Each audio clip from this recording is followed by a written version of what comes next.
Hare Krishna. It's my pleasure to be with all of you.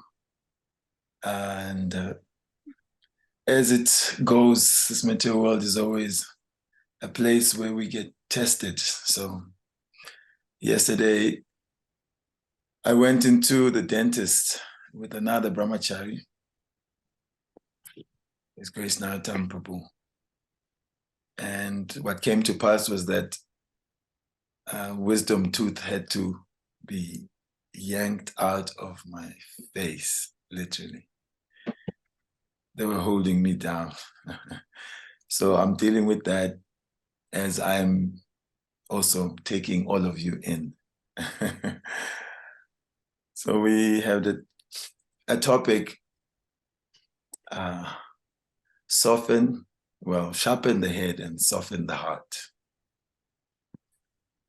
A little play on words there, but something which is very important as we evolve in our spiritual practice. So I'm coming to you from my sick chambers here in Johannesburg. I've been in this room dealing with a little bit of that pain, but I think that my karma is being offloaded, so what to do. So I say just a small prayer before we begin our discussion. Om Jnana Timirandasya Jnana Jana Shalakaya Chakshurun Militam Yena Tasmai Shri Guruve Namaha Jai Shri Krishna Chaitanya Prabhu Nityananda Shri Advaita Gadadhar Shiva Gaura Bhaktavinda Hare Krishna Hare Krishna Krishna Krishna Hare Hare Hare Rama Rama Rama Hare Hare.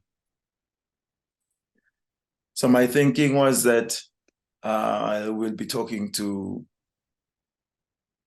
relatively new people. Some of you are nicely experienced.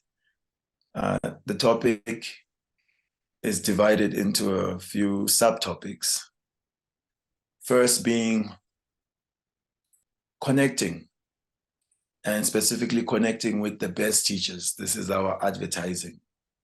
Come, we have the best teachers. Why we say that is that Bhakti Yoga is coming in a line of disciplic succession. And the first teacher is the Supreme Person, Krishna.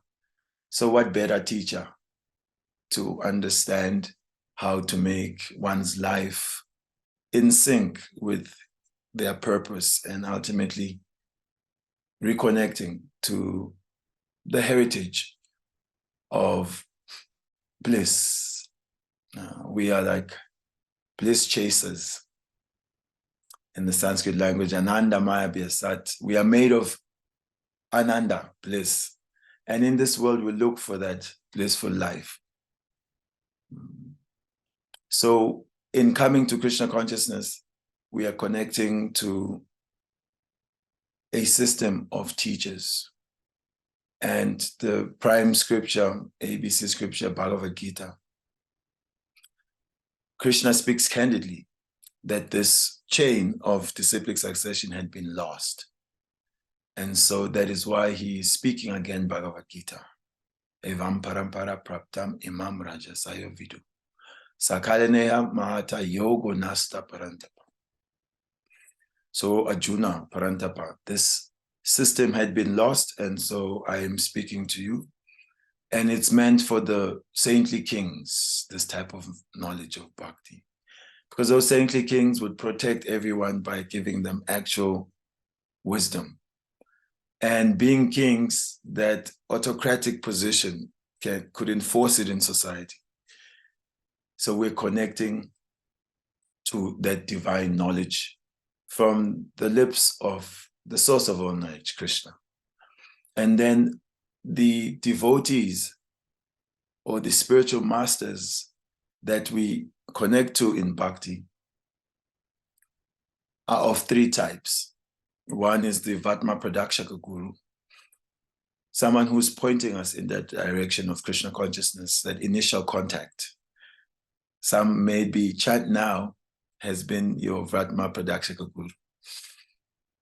And then as you are interacting, then you find different devotees that inspire you, that give you good guidance, that when you follow their guidance, you are solving some issues. And so you have faith. So that is called Shiksha Guru. So in the system of Bhakti Yoga, Krishna consciousness, as offered by the International Society for Krishna Consciousness, then we have a preeminent Shiksha Guru in His Divine Grace, A.C. Bhaktivedanta Swami Prabhupada. So he is Acharya. He is one of the main links in the chain of disciplic succession. So our good fortune to connect to such a great professor in the science of bhakti. It is said of the Siksha Gurus, one gets Diksha Guru. So you're getting counsel and guidance from many devotees. And out of those devotees, you are inspired in a deeper way with one of them. And they can eventually give the initiation mantras and connect you to the same line of disciplic succession. So by such connection, one is able to improve his intelligence. Currently, we are operating on DOS mode, generally, before we meet the devotees. The operating system is quite outdated because it is only geared for processing the material atmosphere. Following Maslow's laws, we are trying to just get the basic necessities, food, clothing, and shelter. So the universities of the world are equipping people with that type of intelligence, how to improve the eating situation, the mating situation, the defense situation. Recently, I did a video commenting on this Oppenheimer film. There was a bit of a hoo-ha. Apparently, they involved the Bhagavad Gita in the movie during some sex scene. And there's I don't know if he's a minister or he heads up an NGO, Save India Culture. Naturally, the gentleman has to do his job, save the culture. Hollywood is appropriating our scriptures and dealing with them in such an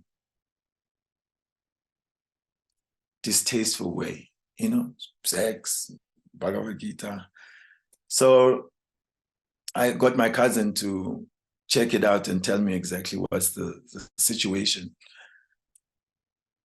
So the Sanskrit language is practically being advertised. So those who know, they know that that's Bhagavad Gita.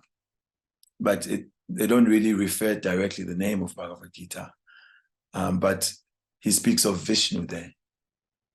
And I was thinking immediately that, oh, fantastic. People never get a chance to know about Vishnu. We always meet people and we tell them this book is in Sanskrit. So then now we can, they can find out from their authorities, because the movies serve as an authority. So you could say the education system is simply helping people to create, like an Oppenheimer, big bombs that can kill so many people. Srila Prabhupada had said that death is already there. So the improvement is now you can kill, hundreds of thousands of people at a go. Is that really glorious when nobody is spared from death? So we can appreciate, like in that scientist Oppenheimer and his cohort of scientists, great intelligence to harness, the atom bomb and really get it working, then the hydrogen bomb, whatever it is. It takes great intelligence. But we're noting that this intelligence has been stolen by the illusory energy, in that it's being used to realize deeply materialistic ends. In this case, killing people. Because there must be war, and that war is based on also fighting for territories that don't belong to anyone. Everyone's born here with nothing, and they leave with nothing. In the interim, war. So how do we improve our intelligence? We connect to Krishna's intelligence in the scriptures. Now, Krishna allows us to see the world as he sees it. He's God and he's speaking. And when we hear from him, we get to see things as he sees them. And in that way, that transcendental intelligence is needed. In the Gita, it's mentioned that one who's not connected with the Supreme in Krishna consciousness, he can't have transcendental intelligence, nor a steady mind. And without transcendental intelligence or steady mind, then he cannot be peaceful. And without peace, how can there be happiness? So this objective of happiness that everyone wants requires the state of peace. The state of peace can only be realized when there is steady mind and transcendental intelligence. The intelligence is to recognize Bhoktaram Yageta Pasam Savaloka Maheshwaram Suridam Savaputanam Gyatomam Shantim Richati. Krishna is the proprietor of everything and every planet. He's the enjoyer of all sacrifices and austerities. And he's the dearmost friend of every living being. So this knowledge brings about a state of peace, knowing in truth who owns everything, who's meant to be the benefactor of all that we do. And then also we have great shelter in the connection of friendship with this divine personality of Godhead. So this intelligence can only be given or achieved when one contacts Krishna. So those who are teaching this science of bhakti are teaching or repeating the message of Krishna, the Supreme Personality of Godhead, and therefore upgrading us who are generally influenced by material intelligence to the state of transcendental intelligence. And when there's transcendental intelligence, we apply what Krishna is taught. It is at this point when the knowledge is applied that it turns into realization. Then we see, okay, when Krishna says, if I contemplate the objects of the senses, then I become attached to them. And then when there's attachment, then lust for these things I want it grows. And if that lust is not fulfilled, then I become angry. So that's universal. We can check it within ourselves. And so that personal realization gives conviction to continue applying that advice that's been given by the Lord. So the beginning was to make a connection that is within the system is called Sadhu Sangha. You get that association. And then within that assembly, when you associate and you get the good advice and you act on it, then you get, a conviction about it. That means your faith gets stronger. And it is said of faith, it can move mountains. Some things don't require us to fully grasp what they are. But when we see that it's worked for certain individuals, then we may also, okay, let me take a shot at it. So Krishna, even in the Gita, he talks of different kings and such personalities that, having followed his advice, they attained great success. So the conviction has to be such that one knows that if I simply stick to the principle of following Krishna, then every problem I have will be solved. Now it takes some time to get to that.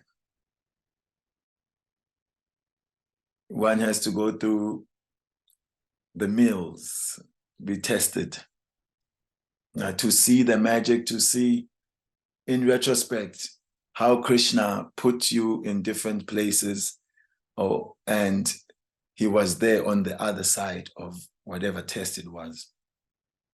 That we have seen at certain times that our own conviction and intelligence had been defeated.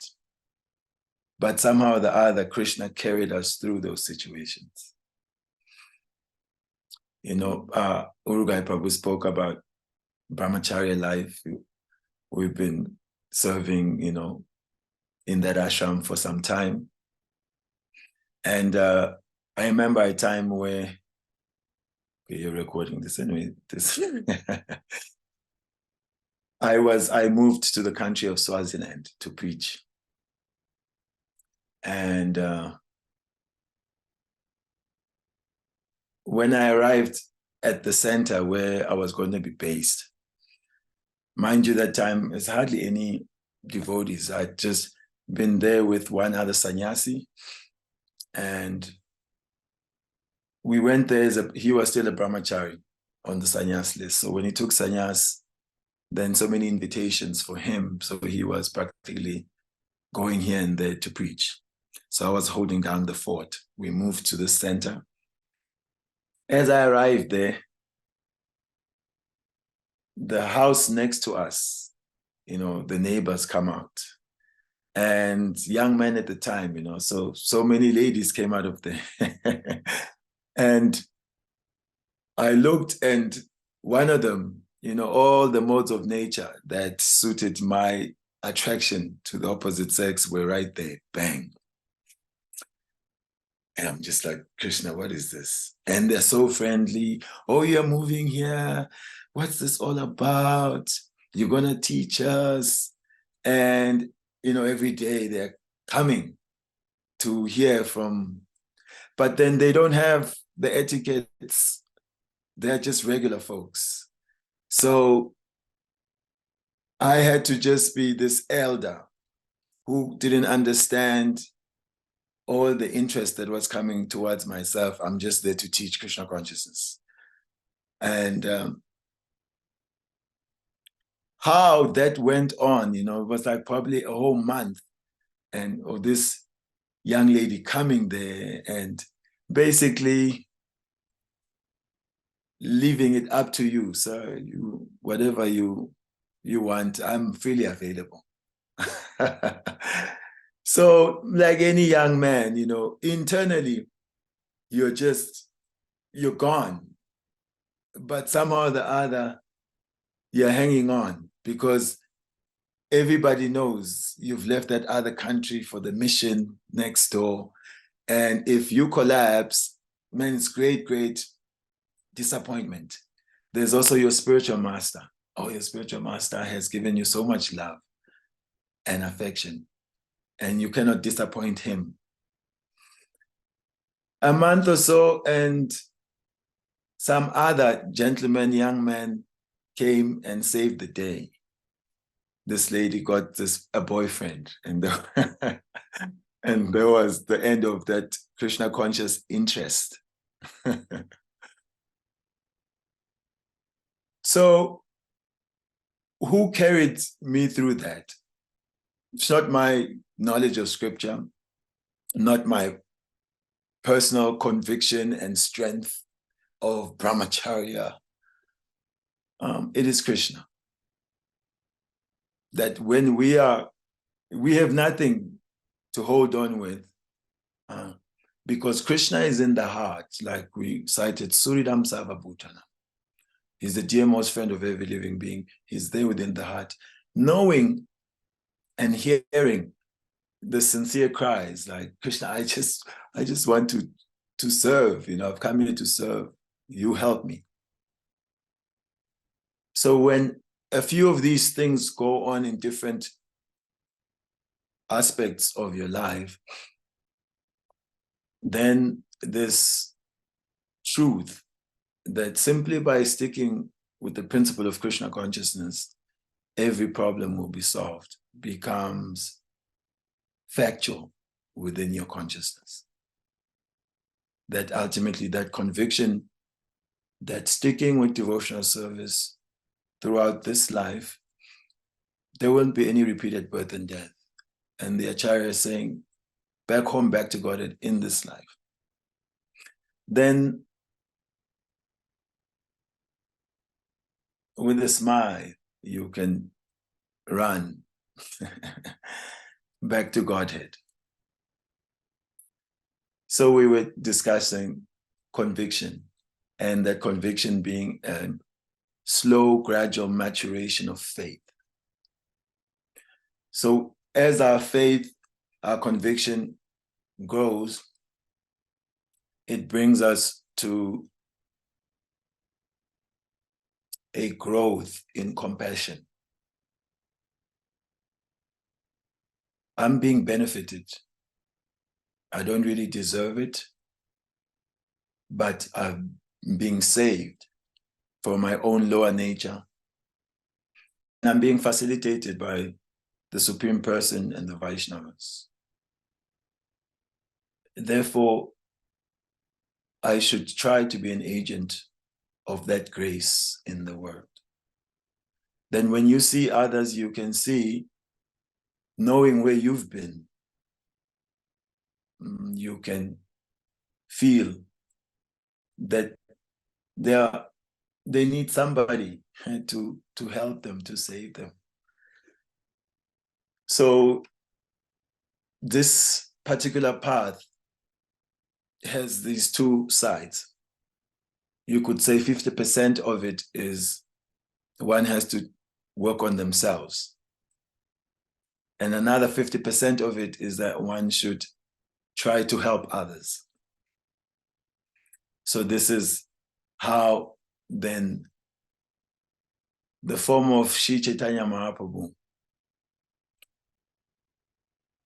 becomes very prominent, that he has come to deliver the fallen souls, and he is very magnanimous.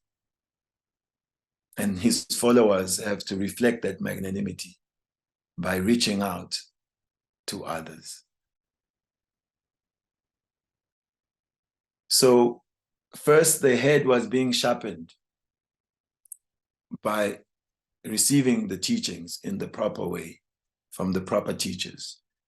Then one gets some keen intelligence.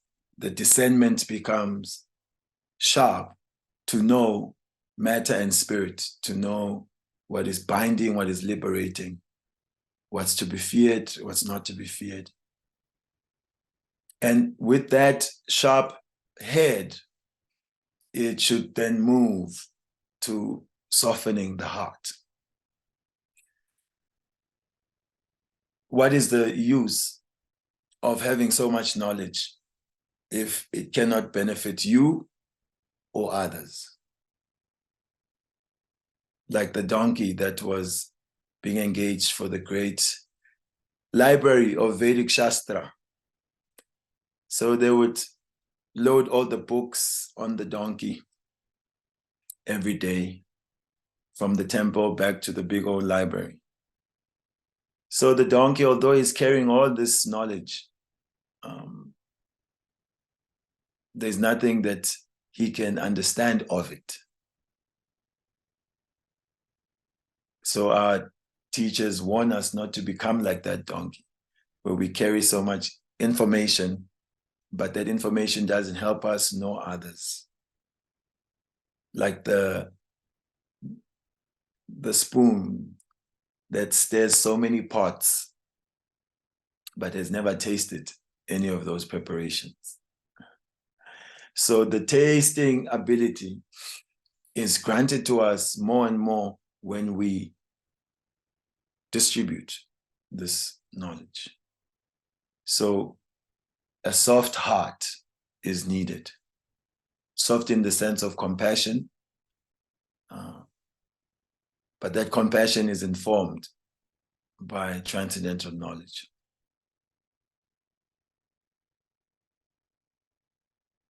So it's a wonderful system where we grow organically within the right type of association, and that we become agents of great compassion and love, having received compassion and love.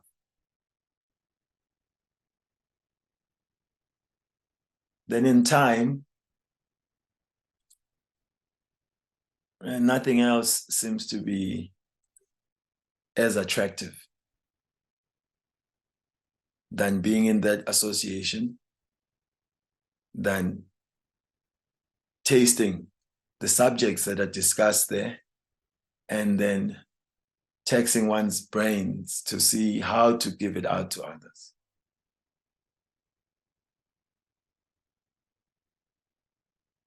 Mahaprabhu has said, Yaredeka kareta Krishna upadesh, maragaya guruhaya tara edesh. That whomever we meet, we should give them the instructions of Krishna. But that we also learn from the seasoned practitioners, how to give it with compassion, how to give it in a way that others can digest it. So individuals are generally equipped to pick up the mood with which things are being done. So it's a mood that will stay with the people. Not necessarily all the things that we say go through, but it is the mood with which that's being done. So people pick up on that. So knowledge can create a sense of pride, right? We know this is the best knowledge and we're right. And so we're going to tell you with your uninformed self thinking, you know, we're dealing with the Vedas here. See, this one book, 18,000 verses. What's your Bible? How many verses are there? What's your Quran? You know? And so we wonder why this person is not taking this. It's so clear. You know, I explained it properly. But they've already taken in the mood that if this is what this knowledge produces, you know, like this prideful, condescending, you know, wisdom bashing over the head person, then they think, well, maybe I don't want to deal with it. So the soft heart is knowing deeply how important this knowledge is and how it is uplifting oneself, and having direct experience, as Krishna has said of this knowledge, that it is the king of all knowledge, Raja Vidya, Raja Guhyam. It's very confidential. It's not an obvious subject matter for the world.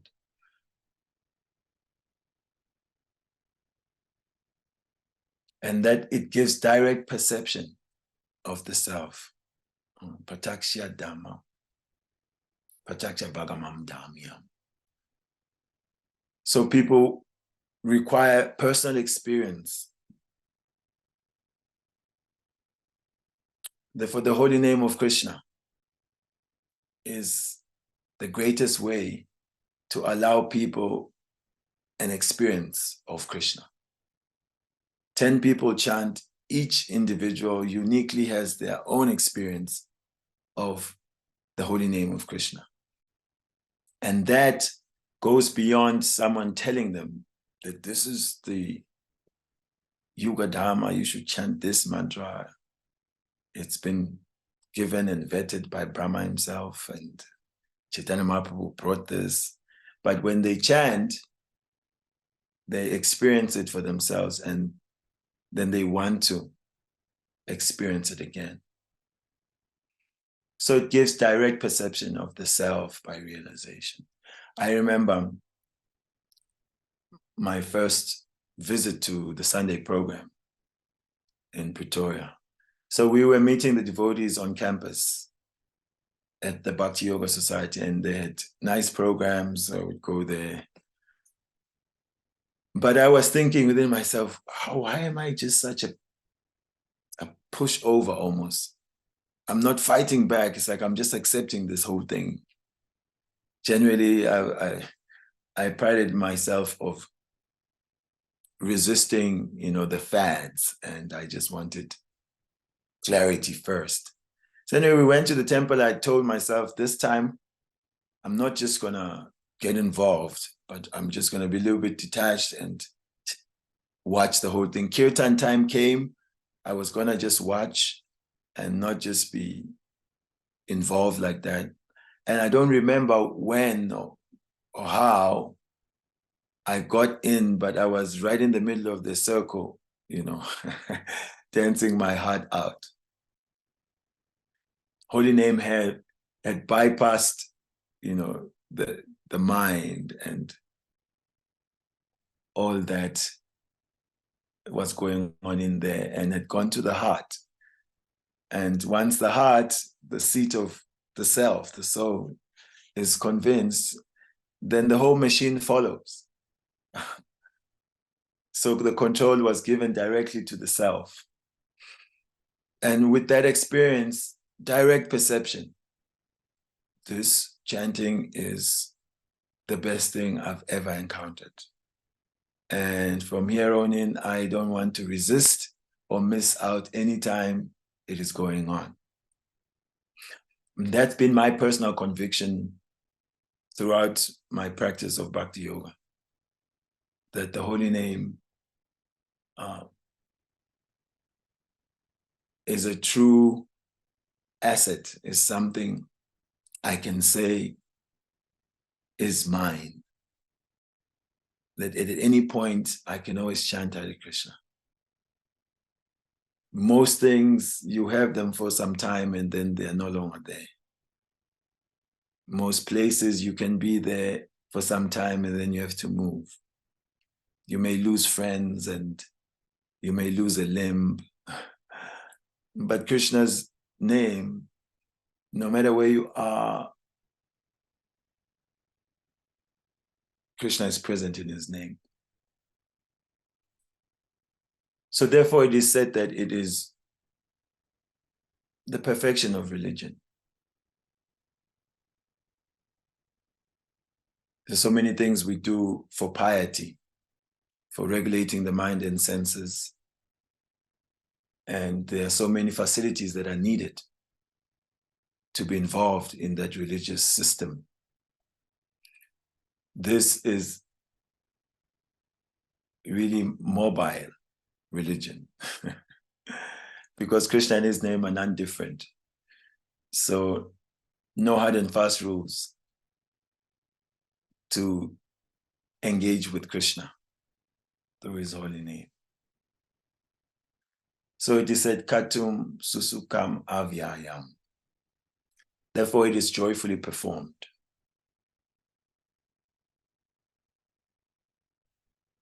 And that joy is due to contact with the reservoir of all joy. Krishna, who's known as Ram, Ramante Yogino Anante Satyananda Chidatmani. He's an ocean of pleasure, of joy, of Ram. And by this chanting, what to speak of softening the heart will melt completely.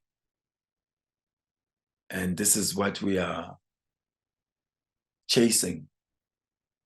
And Krishna is kind enough that he gives little drops of that, the possibility of it.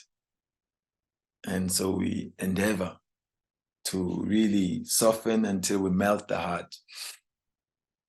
And that will be the stage of ripe love of God. So from the door is a perfect, natural, gradual system of evolving God consciousness from within the heart of every living being. And as we receive, we are requested to distribute. So I'll stop there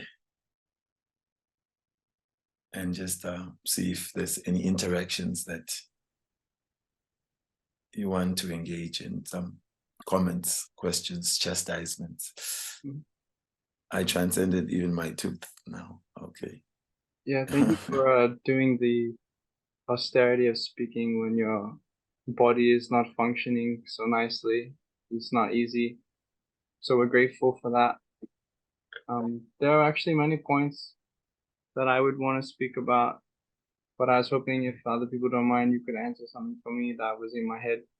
I mean, there are many, many beautiful things I was connecting with. I really like this point about how, you know, this transcendental knowledge, the result should be compassion, you know, soften the heart. You have this natural compassion, like wanting to connect with others, but also to give to others in a digestible way. This was very like relatable point for me.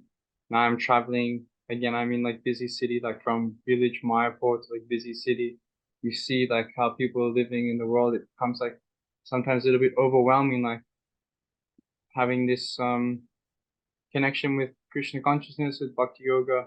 And I feel like I would want people to live closer to nature, more in harmony with each other, more kind of like, obviously there's many kind people, but it's easy to see like a lot of tragedies, or the modern lifestyle is not so sustainable. So I really like this point about compassion, but also, you were talking about how Krishna really has your back.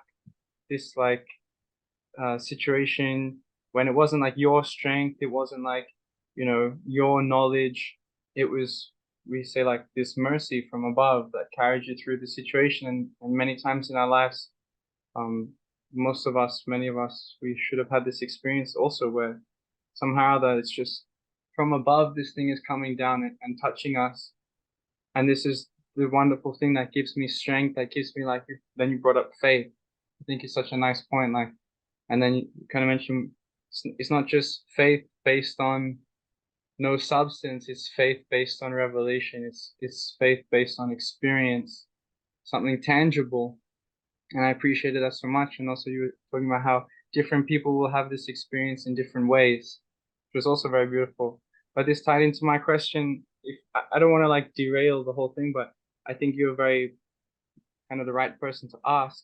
Like, one thing that I had in my head while you were speaking was, so we understand like this energy, Krishna, is available to us to help us through, to carry us through in all situations and strength. And that's the experience of many devotees. So my question is, we also see like practitioners go through difficulties. So how to understand? And then what about those difficulties that are not just difficulties, but to our vision, they're tragedies? And what about those people who may not be practicing any kind of spiritual life, and they also have these like atrocities that happen to them? How to fit like this guiding force, Krishna, into the lives of these different situations? Like, Krishna's carrying us, but what about like look like some destruction, but actually it's also Krishna? Is it clear, my question? Are you able to understand what I'm asking? Yes, I can pick up the theme of it. Almost like, why do bad things happen to good people? Yeah. Similar. Oh, Others are involved directly with spiritual practice, and they also go through difficulties. And others who may not even be having any spiritual practice, how do we interpret that there's a munificent or a loving God that is looking out for everyone? We said he's the friend of every living being.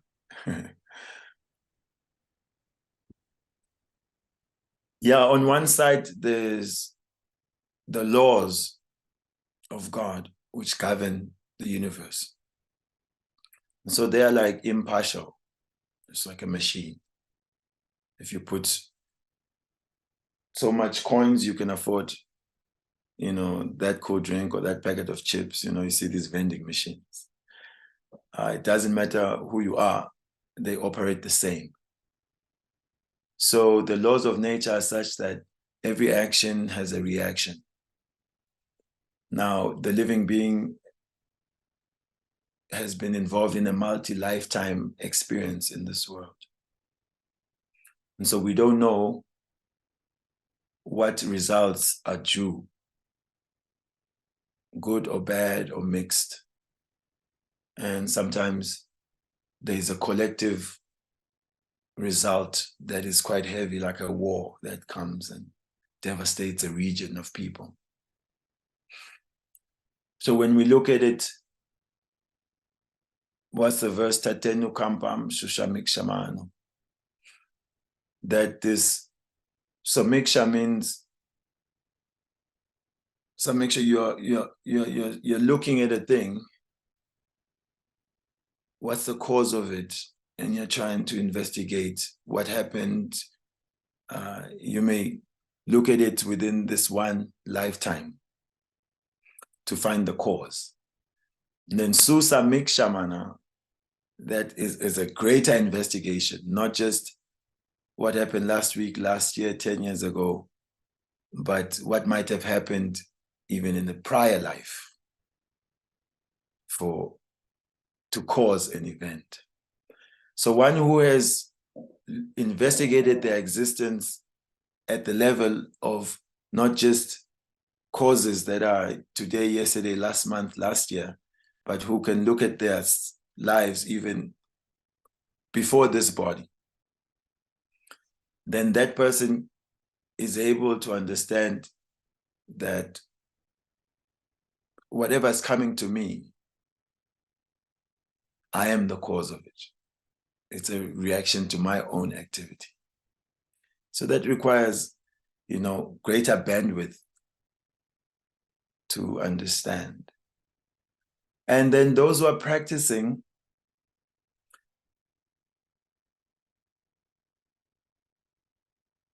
there's proper ways and improper ways of following. And so things like becoming offensive to the holy name, to the devotees, not honoring one's vows, meaning disobeying, breaking some sacred promises, this causes other reactions. Becoming inimical, blasphemous, unduly critical to the saintly. So those results also come. And so we may be viewing a devotee and concluding that they are practicing nicely maybe, or they're there, and then all of a sudden some heavy difficulty comes and we wonder. But the system of justice in this world is infallible. Is infallible. So the laws of nature are also very rigid and strong. But once one takes on the path of Krishna consciousness, then whatever is coming has to be seen and tolerated, knowing that Krishna has sanctioned it for the purification and sometimes to hasten the return of the devotee to his original consciousness.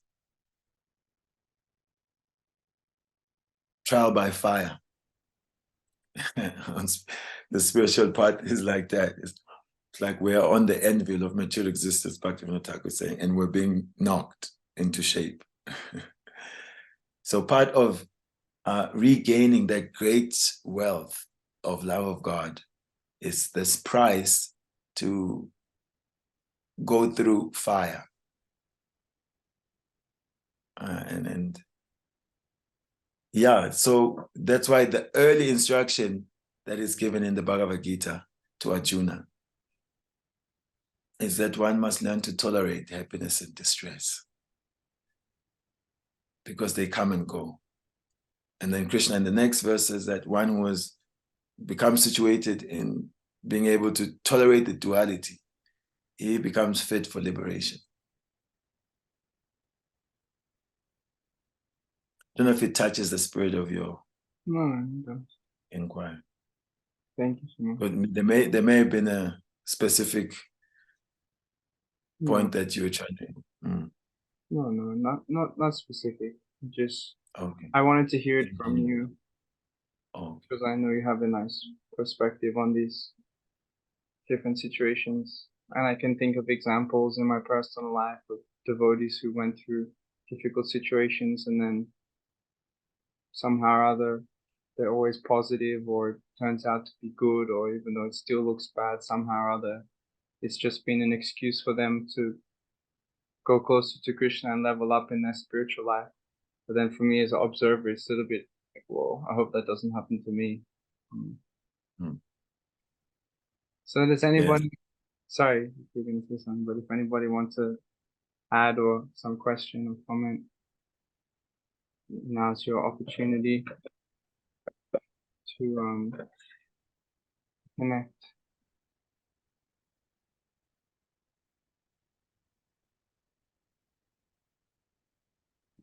Hare Krishna.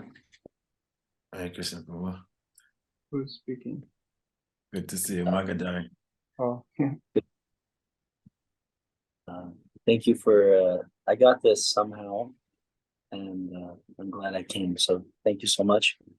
I really connected with this point about the condescending mood of the preacher sometimes. And I've been thinking a lot about pride, and I recently was given some position, which has kind of like meant that I have to more or less take more responsibility for others and delegate and instruct, correct, find faults. So I've been dealing a lot with this pride and letting that come out, or when I speak, that seems to be probably the most debilitating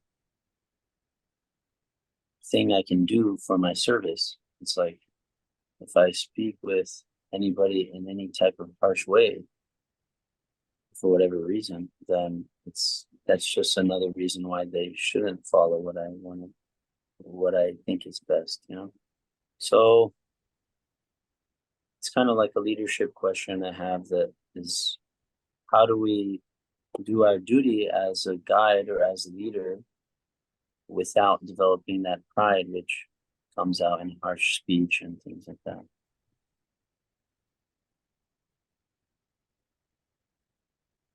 A powerful question. Yeah, one has to assess themselves more harshly. There is a nature within us as part and parcel of Krishna. There is some Ishvara bhav, the controller mood,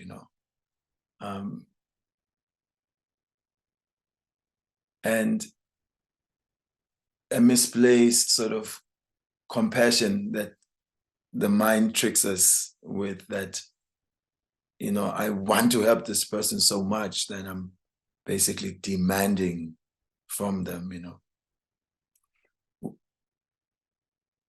When it's not going to be received like that, it's almost like a cry for help, that we need to have that much energy to solve our situation.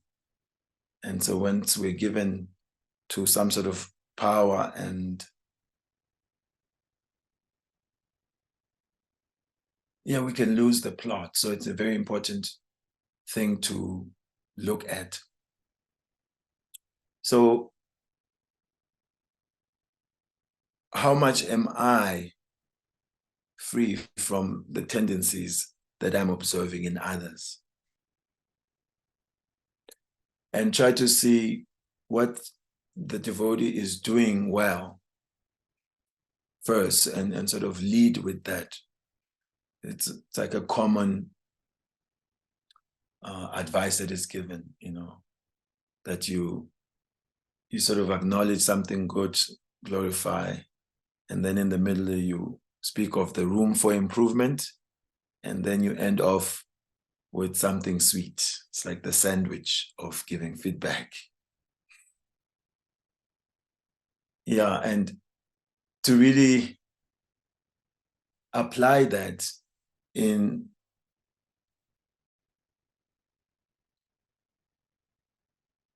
you could say the day of service is rolling out so quickly. Things are happening, it's live. So to come to a point where you've mastered how to take that breath first, how to evaluate and see what's the good that the person is saying before you correct what you obviously see needs to be corrected, takes some practice. But within one's heart, one should keep that mood that this is my service, and try to do it from a humble position. And when one is trying to do it from that position of service for the pleasure of Krishna, then that carries through to the next person via Krishna. Krishna will harmonize that. It wouldn't land in a destructive way, sometimes some harsh speech from a leader. But then upon reflection, if it's done in the proper spirit, then the result is not so horrible for yourself and the other person, in that you won't feel so pulled down because you're coming from the right space. But Krishna allows us to see when we're coming from pride and ego, to feel it immediately. Yourself, you feel, I messed that one up again. You don't feel happy, and certainly whomever received that doesn't feel happy. But if you've come from a good place, you can live with that, and you'll find that they also are able to process it in the right spirit. So it's a practice of meditate every day why you have to do your service and in what spirit to do it, and pray to Krishna to keep us from the operating from the service spirit and the humble spirit. And slowly it will come right, because certainly Krishna wants that their devotees take responsibility, who will guide others, correct others, and it's a necessary service.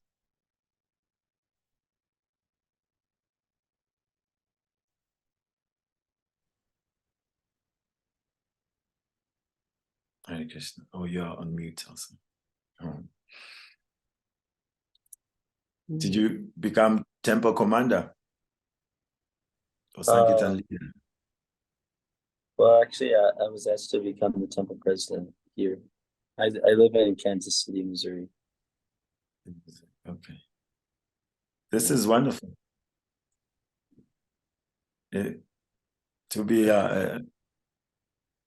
and I'm seeing throughout the movement, more and more young men and women taking up responsibility, and this is very positive for Prabhupada's movement. Thank you. Thank you. I was just staying in Soho in London just yesterday. I got out of the ashram for 3 weeks. I was there. And also there, Dalmo, you must, of course, Dalmo, but also young brahmachari taken the role of running the temple there. It's very powerful.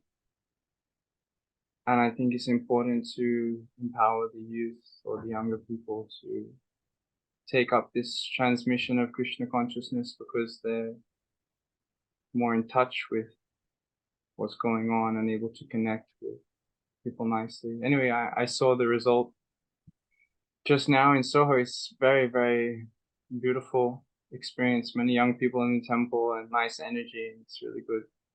So all the best to you. Magad Hari Prabhu. And thank you so much, Savya, for taking the time. Unless anyone has something they want to ask, we're right on time to finish. So it's good. I think next week we're also planning to have another guest speaker if you guys are interested. Similar time, maybe a little bit earlier. But we have one friend, Lalita Gopika from Australia. She's very much she does this kind of work dealing with trauma and have people having spiritual solutions to these kinds of experiences that they had in their lives. So anyway, you can stay connected to us and check. So other than that, thank you all so much for your time. For you, Savya, and for all of you, I'm grateful. And I hope to see you all again soon. And Savya is there. If you don't know Carlo or Nick or whoever, Savya, he's online. You can connect with him. He's making videos regularly. His social media is there, YouTube, Instagram, I guess all the things. So you can reach out to him also if you're interested. I've asked Savya many times for advice in my life, so I'm sure he's happy to connect with all of you as well. So yeah, let's finish then. Thank you so much. And Hare Krishna. Hare Krishna. We'll be in touch somewhere sometime. So, Hare Krishna. Hare Krishna. Hare Krishna. Hare Krishna. Hope to meet you somewhere in person, all of you. Hare Krishna. Thank you, Guy Prabhu. All the best. My pleasure.